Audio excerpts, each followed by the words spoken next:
น้องสายเลยโดยสบายดีเด้อพ่อแม่พี่น้องผู้ใหญ่ใจบุญทุกท่านสบายดีFCพังไทยพังลาวอยู่ต่างประเทศหรืออยู่ในบ้านก็ขอสบายดีและสวัสดีเบิดสุขุทุกคนเด้อสบายดีโดยลองยาว4 เมตร4 เมตรแม่น4 เมตรซ้ำนี่แหละกันสิเอาจ้ำนี่ครับเวลาเฮาสิตอกไม่เดียวมันบ่ได้มัน6 เมตรเลยบ่แม่นเออแต่ก็สิแจ้งทางใหญ่เพิ่นว่าเอาบ่สมมุติ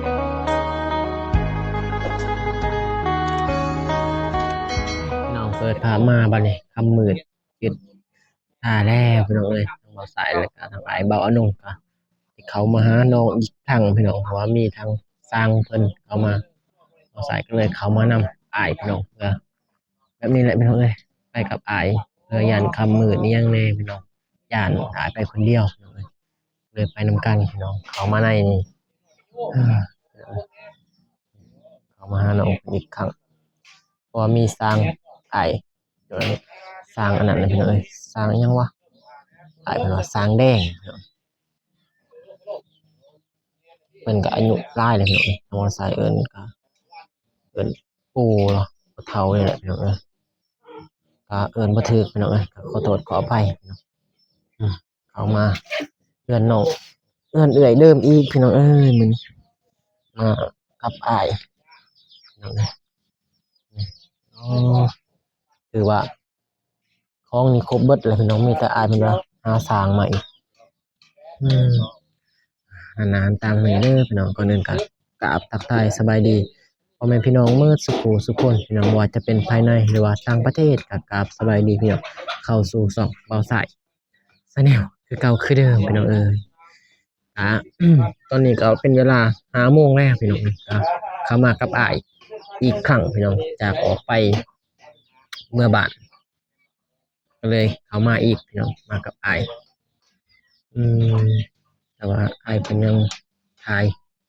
อยู่พี่น้องทุกคนอ้ายเปิดคลิปเลยพี่น้องเลยถ่ายเลยอืมอย่าไปสำรวจบล็อกคลิปนั้นเอาสายยังบ่ทันเลยถ่ายพี่น้องอืมคลิปบอกอืมอ๋อ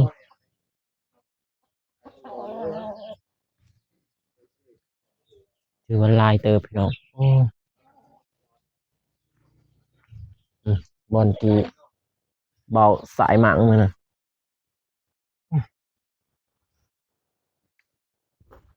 น้ำเต็มเลยเด้อนี่พี่น้องอ้อน้ำเพิ่นท่วมไปไสเด้อเนาะ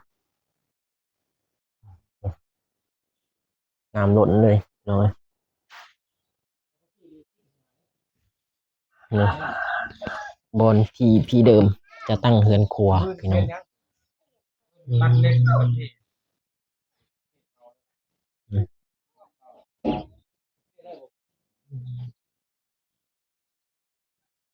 ถือว่ามื้ออื่นนี่ทางสร้างเพิ่นเริ่มเลยน้องมื้ออื่นโอเคพี่น้องเดี๋ยวเข้าไปหาน้องเพิ่นไว้เดิมไม่มี4 สเมตรบายดีเด้อ เอาไป5 เมตรตักมาขนาดโดยสบายดีเด้อน้องสายเลย โดยสบายดีเด้อพ่อแม่พี่น้องผู้ใหญ่ใจบุญทุกท่านสบายดี FC พังไทยพังลาวอยู่ต่างประเทศหรืออยู่ในบ้านก็ขอสบายดีและสวัสดีเบิดสุขุทุกคนเด้อสบายดี โดยเฮ็ดหยังนึ่งข้าวแล้วกำลังนึ่งข้าวแล้ว โอ้อือขอว่าแล้วนี่น้ำให้ตรงนี้แม่นน้ำมันสิไหลมาที่ก็ ขึ้นเด้5 เมตรเปียกบ่มากพี่มันต้องออกมาพี่บ่เปียกบ่พื้นเขาเรียกเปียกมันเปียกแล้วครับว่ามันบ่ได้ลายนี่ตัวนี้4 เมตรมันออกไปมันจะขนาดเมตรหนึงเอามาซอดนี่มันก็เป็นอยู่บ่ เปียกได้พื้นแม่นบ่แม่นบ่เปียกแล้ว ต้องบ่ว่าเนาะเด้อพอดีแล้วผลอันนั้นใช่จริง เด้อใช่ เปียกกับเอาแต่คุณมา6 เมตร6 เมตรเด้อแต่เจ้าแท้เท่าใด4จ้ะสร้างซี่บ่สร้างไม้เด้อแม่น4 เมตรได้สร้างใหม่นั่นแหละ4 เมตรบัดนี้เฮาคันว่า4 เมตรเฮาต้องเฮ็ดห้องนี่3 เมตรกว่ามันจังสิออกมาที่50เซนเด้ จะได้จดไม้อะมันบ่ถึกนะแจ้งไม้อีกแจ้งไม้เนาะ แจกต้นไม้ โตเทียนอยู่หั่นมันก็คือ4เมตร แม่น โตแพนแม่นบ่ แม่น มันบ่ถึก อะไรมื้อหน้า สิได้ไม้ บ่ซื้อ เหยียบได้ เพราะ ลึ ว่าก เพิ่ ได้ นอยากได้หม่องเมียนพื้นนี่บ้านนี้ ถอน ว่าอยากได้อยากให้มันใหญ่แน่นะมันได้ทุนมาให้มันได้3เมตรฮักรวมกว้างมันรวมยาว4เมตร 4เมตร แม่น4เมตรซ้ำนี่แหละกันสิเอาจ้ำนี่ครับเวลาเฮาสิตอกไม่เดียวมันบ่ได้มันพุ่งเด้ จำก็บ่ได้เพราะว่าเฮาก็ต้องอนามัยนี่ แม่น ตัวนี้เราต้องเอาไว้สำนึงนะอนามัยแน่เพราะตัวนี้ก็น้ำมันสิได้ลง แต่หลังคานี่มันท่วมนี่มัน ท่วมเลยบ่ แม่นท่วมหน่อยนึงเพราะว่าต้นบ่เปียก ท่วมนี่ก็บ่เป็นหยังวิทย์บ่ตัวนี้ บ่ได้วิทย์และอันวิทย์กับปองเอี่ยมเฮาเปิดบ่ได้เฮาก็สิเอาเป้ซับปองเอี่ยมอะให้มันเนิ่นหน่อยนึงอะนะ ดินหลังคาเป็นผงเอี่ยมนี่ หลังคามันเนิ่นๆหน่อยนึง ประเทศทางนี้เนาะ แม่น คือน้องเบานี่ทางนี้ กันว่าซักลงไปพุ่นหั่น ไปขึ้นก็ได้ ไปพื้นได้ แม่นบ่ สิได้ฮะใหญ่กว่าเด้สิใหญ่ ใหญ่อีหลีเด้อ ใหญ่มันคือ5เมตรปลาย6เมตร ได้พื้นที่ได้1เสา2เสา3เสา4เสา อันนี้ก็อันนั้นมันฮอดนี่ก็5เมตรเลย โดย นั่นก็สิ6เมตรตัดลง อย่าได้เฮ็ดแบบนี้ก็ตามโหมดแม่เพิ่นว่า กันสิเฮ็ดคือป้าน้องว่างบสิบ่พออีกได้ใส่หลายเด้ ได้เด้อแต่ว่าตัวนี้นี่ก็ต้องยังให้มันให้ความเลยนะกับนั่นให้ได้ ความก็มีแต่บอกกันไหม6เมตรแล้วกันก็สิ 6เมตรเลยบ่ แม่น เออแต่ก็สิแจ้งทางแกเพิ่นว่าเอาบ่สม6เมตรบ่เปียกแม่นบ่ เอาเว้ามื้อนั้นก็แม่นเฮาเว้าแต่ว่าเฮายังบ่ทันได้แท้กันนะอันอ้ายเว้าประมาณซื่อๆว่า4เมตรว่านะแม่บัดนี้4เมตรแล้วมาเบิ่งพื้นที่ของน้องมันก็ยังกว้างหั่นนะอยากได้เฮือนกว้างให้มันใหญ่แล้วมันเสียเมียนบัดแล้วสิได้ตู้เด้เนาะ ได้บ่ แม่นใส่ถ้วยใส่บวงมันก็หลาย ตัวนี้ก็ได้แต่ว่าอันนั้นซื่อๆนะบนไว้พื้นน่ะ แม่น สิเปียกมัน เสียแต่ว่าก็มาพี่มันออกไปประมาณว่าเม็ดปลายเอาเมียนก็บ่เปียกแล้ว พื้นเนาะ มันพระมามันจังนั้นมันก็เปียก เออ แต่ว่ามันบ่พระมันตกธรรมดาลมมันบ่อันนั้นนะก็เอิ้นว่าลมพวกพุทธยังบ่มา แต่ก็บ่พาดอกนี่มันต่ำเด้ แม่น มันต่ำบ่ปะ สิต่ำก็มีละประมาณหลังคาตัวนี้อันน่ะสูงหน่อยนึงส่วนนิดนึงเพราะว่าเฮาสิเอาความนี่เด้สิเอาเนิ่นๆนะ เราเบิ่งตาคันบ่ได้ก็ซ้ำเก่าแล้ว แม่นคันว่าปรึกษานำแม่เพิ่นเบิ่งคันว่าอยากได้เพิ่นน่ะเฮาก็สิเฮ็ดสำนั้นให้ ค่าสร้างซ้ำเก่า ถ้าสร้างซ้ำเก่าบ่เอาอันนั้นด เท่า อก ไหร่ไอ้แดงว่า 6ล้านห้า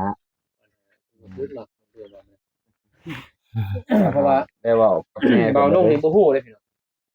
ค่าสร้างก็บ่ฮู้เพราะว่าบ่เตียงมันประมาณ แม่น บ่เตียงเนาะนี่คือบ่เตียงแม่นบ่แต่ว่านุ่งก็บ่ได้เบิ่งเลขที่บ่เตียงมื้อนั้นกับแม่พิมพ์เข้ามาเพราะว่านุ่งก็ยุ่งกับเฮ็ดเพื่อนแล้วก็ยุ่งกับลูกสาวเดี๋ยวบ่ได้เบิ่งเพราะว่ามีแม่เพิ่นให้ทางบ่นุ่งเป็นสะพานบุญให้บัดนี้เนาะแต่ก็บ่นุ่งให้บ่คนนะเพราะเพิ่นมีรถมีร่างแน่บ่นุ่งว่าบ่คนเขาเป็นสะพานบุญให้เหมือนเดิมขึ้นว่าให้บ่นุ่งบ่นุ่งบ่มีรถที่นี่แล้วมันก็ทักษะเสียเวลานิดนึง บ่นุ่งก็ต้องเบิ่งเบาตูนำแน่เบาตูนเพิ่นก็บ่เป็นนั่นเด้ไปหันแหน่ก็บ่หวังบ่ไหวปานใดบ่ทันใจเนาะ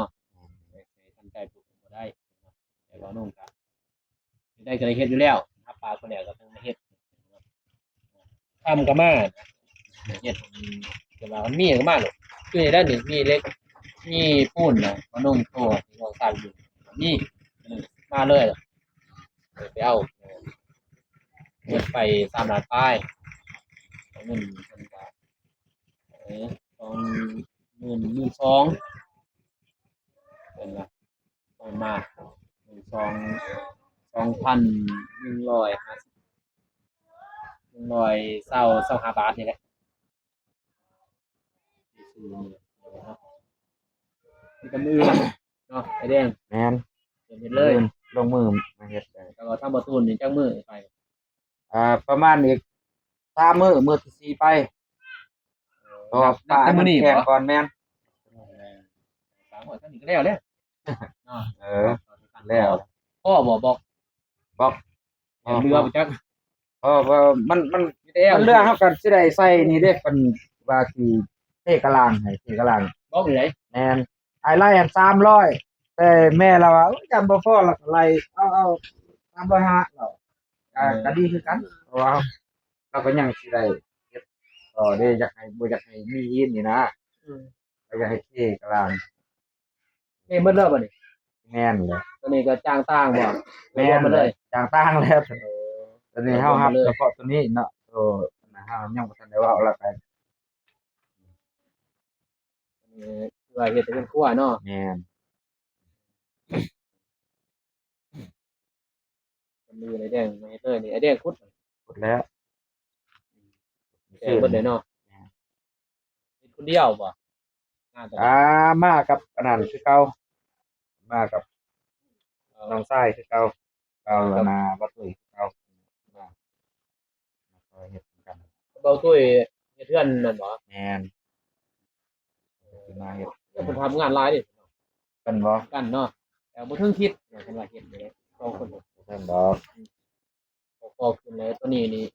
ทางไอแดงเพิ่นก็ซอยใหม่นี้แปลนนี่ซอยบ่ที่วิ ได้ ดีโอ ซอยแหละ แบบก็เนี่ยเพิ่นส่งให้แล้วบ่ แม่น ตามแบบนั้นน่ะ คือเฮ็ดนั่นแหละมีแต่ว่าเฮา ก็บ่ฮู้ดอกว่า สิจับอันนี้ดับมันก็บล็อกนี่ซ้ำนี่แหละได้มันนี่สิได้ทับว่าให้มันดีเราต้องไปเจาะเลย เจาะบ่ เจาะ ตัวให้ใกล้นึงบ่ได้บ่เนี่ย ใกล้มาสิ ใกล้เช้าอันนึงเนี่ยเช้าที่เช้าอันเด้ ยิ่งตามมักเนาะ เอาหยังเด็กต่อใช้เลย อะไรคือกัน ได้เบิ่เรื่อง เจาะคือกันแล้วมันจังได๋ดี ได้ เจาะเข้าหันได้บ่ เจาะ ได้ เจาะใส่ที่เช้านี่แตก แม่น มันบ่มีเลยมีเชิงไอ้แดงมันบ่มีหยังนี่ บ่มีหยังมีแตะปูน มีแต่ เล็ก ปูน ดอก กับ เดียวนึง เด็กเดียวกันได้เดียวนะคน เล็กสี่ ไว้ เดียวนี่ มีแต่ว่าเจาะอะไรเนาะ ได้ เจาะตัวนี้เจาะเอาได้เป็นยังมันไหนเนาะนี่เนาะขึ้นกันเลยทำบ่เจาะตัวนี้มันสิง่ายครับเวลาเขาเทยังมันสิแตกเวลาเขาโกอนี่โกอจับใส่เลยเนาะตะปูเอาไป แม่ เลย นกันว่าก่อนตะปูเอาไปเลย ประมาณทีหนึ่งแล้วบ่ทีหนึ่งเราได้ทีหนึ่ง ที่ก็บ่แล้วเอาช่องตามทิศช่องทิศนี่แหละ ทีหนึ่งแล้วเนาะ บ่แล้วดอกว่าบ่คันตั้งต่อเฮ็ดตัวนี้ก็สิแล้วเพราะว่าเฮาใหญ่หันใหญ่นี่เด้ ประตูนี้ได้จะได้ ไปหันก็สิได้ก็เป็นภาษาคนกินแล้วก็เอ้ โซนจะมียังเนาะมีแต่ที่อ่านก็เล็ก แม่น แม่นบ่เงินก็แล้วอ่านก็แล้ว เพราะว่าต่างได้สำนักบ่ตัวทางสิก่อขึ้นภาษีพายังอะไรแต่บ่ตูนเนาะต่างต่อก็เริ่มต่อเลยแม่นบ่ เอาตามลำดับมันว่าเอาตามเงิน เงิน ตา ก็ ม เงิน เงินก็จ้าง สร้าง ต่อ เองเลยประตูเองเลยของเองดีเลยเนี่ยเป็นซอยคือน้องเดิมมีเนี่ยเป็นซอยดีแล้วว่าจะได้ว่าห่างนั่นเนาะกินฮอดให้ครัวดูในคลิป โดย ใช่เพื่อนเก่าแก่ตอน แม่นแห โด ละ ย แต่แม่ก่อนพอไปเฮ็ดนี่เนาะพอเสียอยู่พุ่น ไม่เป็นไรแม่น เป็นหยัง บอกว่าบ่เจ็บ เออ มากอันนั้น กระบินบ่กระบินได้เว้ยเอาไปตำสมหุงนี่อย่างไอ้แดงตัวนี้แหละ แม่น ตะคุง ไอ้แดง แม่น ทำมาคุงก็ได้ เงินนี่ก็นี่แหละ เป็นหยังเอาสบายนะนี่ยังก็กินได้ แต่ว่ามีเงินได้เป็นยังไงเนาะเดือนนี้มันเงิน มื้อนั้นแม่เพิ่นโทรมาว่าซื้อซีนหมูให้ว่าไปมาเฮ็ดที่ ทางแม่ ห่างบ่ เพราะว่ามือที่สองแล้วก็กดนี่เนาะซื้อให้น้องดื่มซื้อหมูเด้อ กินบ่ล่ะมันก็ทำบ่เฮ็ด ว่าหนาข้าวเดียวนึงฟุตเดียวนึงนี่ก็น้องเด่นกด มือได้กดบ่คนมากบ่ บ่มือ บ่นุ่ ขึ้ ม น มือซื่นบ่นุ่มบ่ได้มากบ่นุ่มก็ฟ้ากับนั่นแหละบ่ตูนบ่น้องเพิ่นบ่ได้จับยังไดนี่ เฮ็ดให้น้องมันเบิดเป็นหยังซื้อกันซื้อนี่มันจะแนวนั้นแหละเนาะ จ้า แต่มือบ่ติดนี่คือบ่สะอาดเด้ บ่ติดมันดีกว่าตากะโลการนี่ปัดเจ็บปวดเพื่อน ใส่เกลือขึ้นเลย เวลาเหยียบ ไปแต่ละจึงนี่ใส่เกลือขึ้นเลยเด้มันก็แม่นอยู่มันก็บ่สะอาดนะติดมันก็สะอาดเจ้าก็สิรักษาความสะอาดได้ดีแม่นบ่ โดย ดูง่ายแน่ รักษาสะอาดง่าย เจ้าเห็นแน่แม่นบ่ก็แล้วแต่งบทางผู้ใหญ่เพิ่นทางแม่เพิ่นเนาะว่าทางแม่พิมพ์เพิ่นก็สวยหลายเด้ได้หมดเลยตามนี้ของเราแต่ว่าเงินเด้อเนาะเป็นจังซั่นแหละไอ้แดง จ้า บ่รบกวนหลายเพิ่นเนาะไปพักผ่อนบ่ได้มีหยังฝากแต่มื้ออื่นพุ่นแหละว่ากันมากินข้าวกินน้ำอยู่พี่เลยก็ว่าเนาะกินเพิ่นตามบ่น้องมีนะ โดย มีก็ซื้อแจ่ว เสียวเป็ดนะ ซาแล้วสิกลับเลยบ่ เออ สิกลับเลยก็นั่งเล่าเรื่องอีกได้ ไอ้มาเปิดเบิ่งอ่ะเห็นน้องโทรมา โอ้เลยว่าได้เห็นอ่อนอยู่นะถึงบ่ เออ เห็นติดนั่น สัญญาณบ่แห้ง เป็นนัมเบอร์หรือว่าจังได๋ สัญญาณเลย วิญญาณบ่ดีอันใด คือน้องเดิมก็ติดน้องเดิมแต่บางครั้งบ่ติดได้อ่อนอยู่แต่บ่ติดเป็นนั่นน่ะ สัญญาณบ่ค่อย แต่ ดี ว่าเบอร์เจ้านี่โทรนี่ ยาก เอ้ยเนี่ย หลายคน ก็ว่า หลายคนน่ะเขาโทรมาบ่ได้ ตัวปิดเครื่องก็มีแต่ติดแล้วตื้อๆๆจังได๋อันนึงปิดเครื่องโอ้นำยศจังได๋ได้ยังยากแน่ ที่เครือเพิ่นก็โทรมา ได้อีกแล้วโอเคมีแต่ทางนั้นทางอาริกรรมเด้อไอ้แดงเพิ่นก็เช็ดมืออื่น โดยเดินทางปลอดภัยเด้อนะบ่าวน้องทรายนำ เห็นคำเลยทีเดียวพอมาทาเลี้ยงเซเว่นเลยวันนู้นก็เลยลงเมื่อบ้านซื้อห้องยูกินให้แม่ต้น โอเคครับ ก็ ใจละลายโดย ซ้ายตัก โอเคพี่น้องไปเดี๋ยวทางอ้าย เบานุ่งกับเบาสายจะได้ออกเดิน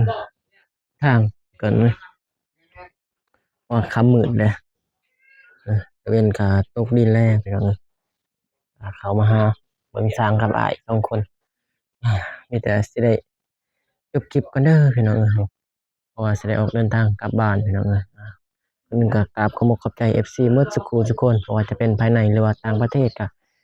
กราบขอบคุณขอบใจหลายๆที่เข้ามาติดตามชมส่องเบาซ้ายตั้งแต่ต้นมาก็ขอให้อยู่ดีมีแรงเด้อพี่น้องเมื่อสักครู่ทุกคนพี่น้องมีดอพอกันใหม่คลิปหน้าพี่น้องคลิปนี้เบาซ้ายขอตัวลาไปก่อนพบกันใหม่คลิปหน้าคลิปนี้ขอกล่าวคำว่าสบายดีเด้อพี่น้องบ๊ายบาย